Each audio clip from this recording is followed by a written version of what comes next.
Hello everybody, Kimosabe here, coming at ya with another video. So this one's off of Humans Are Free webpage, and the source and reference are SombambiGate.org webpage and YouTube. It's published at 6 a.m. 2018, 10/31st, and with the topic of Britain's first court case against 5G, and the people won. Mark Steele, a 5G campaigner, has been highlighting the dangers of a secret 5G rollout by Gateshead Council, where residents are complaining of increased illness and cancer in the affected area.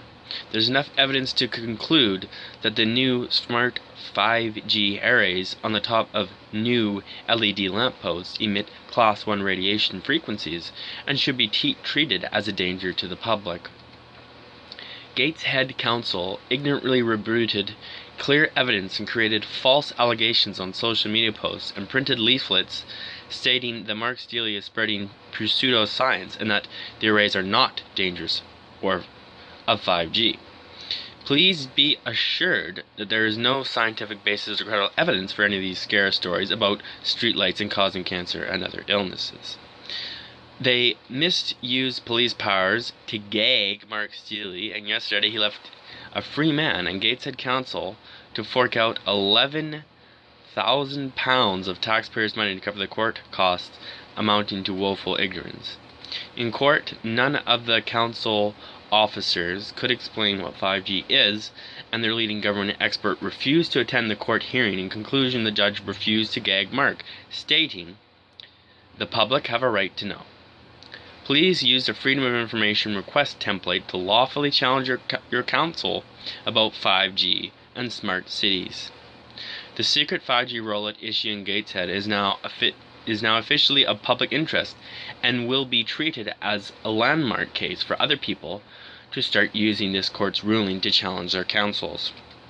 We know Surrey, Westminster, and Luton all have these toxic microwave EMF arrays installed on their new LED streetlights.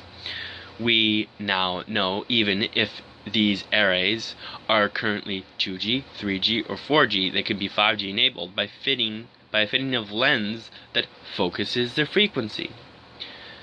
The judge declared Mark Steele as a credible expert in engineering EMF and GSM technologies, which proves Gateshead's council are liable for corruption, misleading the public, making people ill, and attempting to discredit Mark Steele and all others such as SombambiGate fighting 5G rollouts.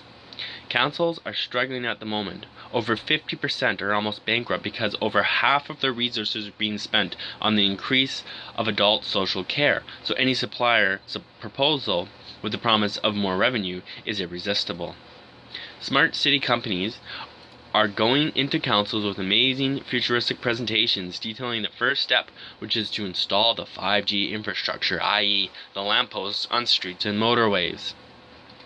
The benefit will be 24/7 police surveillance that sees through walls, smart road signs, 4K live streaming on the move, driverless vehicles, and public transport, mobile virtual reality, mobile augmented reality, and a fast connection for Elon Musk's new brain implant called the Neuralink, giving people the internet inside their mind. All these features are a wet dream for councils, who will be the first ones to become smart countries because they will be able to increase taxes on the local economy. In theory, will thrive. In reality, scientific evidence is mounting across the planet that EMF, RF, 3G, 4G, 5G, Wi-Fi, and YGG is causing cancer, killing bees, driving out wildlife, and lowering people's quality of life. All because big business says it's good for the people, and they're continuing to mislead us all of the dangers of continuous use and proximity and on the skin, let alone what 5G really is, which is an effective battlefield weapon. We know that Gateshead isn't the only council who is misleading the public on the 5G rollout, and it's seemingly been going on for years. Luton, Surrey, and Westminster are next along, with all councils that have installed these areas that are being installed by particular companies. We'll leave you to do your own work and how you think these companies are. Who is paying for these 5G rollouts? Who's given consent on behalf of the people? Who has done research to prove the new infrastructure's safety?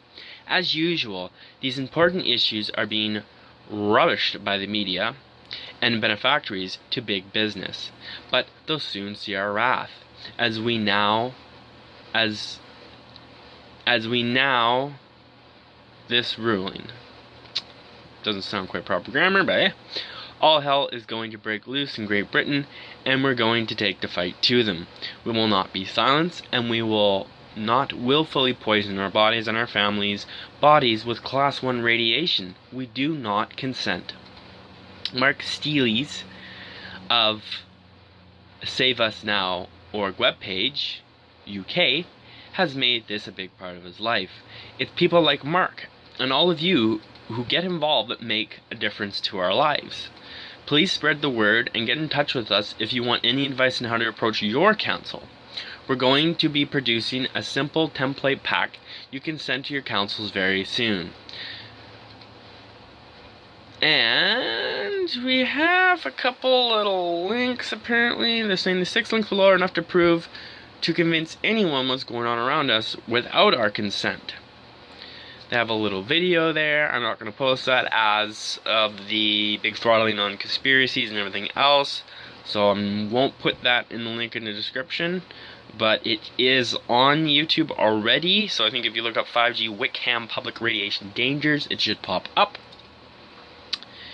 Apparently they have another one, 18 scientific studies at Zombiegate.org webpage. They have a 3D mapping using Wi-Fi and 5G. I believe they're all at the same webpage. And apparently then they have a leaked corporate presentation about the dangers of 5G masks in countries using EMF limits specifically or scientifically below the international science-based ICN-IRP limits. The rollout of 5G networks will be a major problem. And then Elon Musk's 5G umbrella that planned for Earth's atmosphere without our consent. So there you have it, everybody. Definitely an interesting write-up. So it looks like you can challenge the 5G Wi-Fi, the 5G frequency, and then it's not good. So obviously it is possible to get the needed awareness of your community and the public, and to challenge whatever council is within your town or city and win. So hopefully we can get rid of 5G in as many places as possible. But it'd be awesome if you leave me some comments, and great if you subscribe. Kimo Sabi out. We'll see you in the next one, everybody. Thanks. Bye.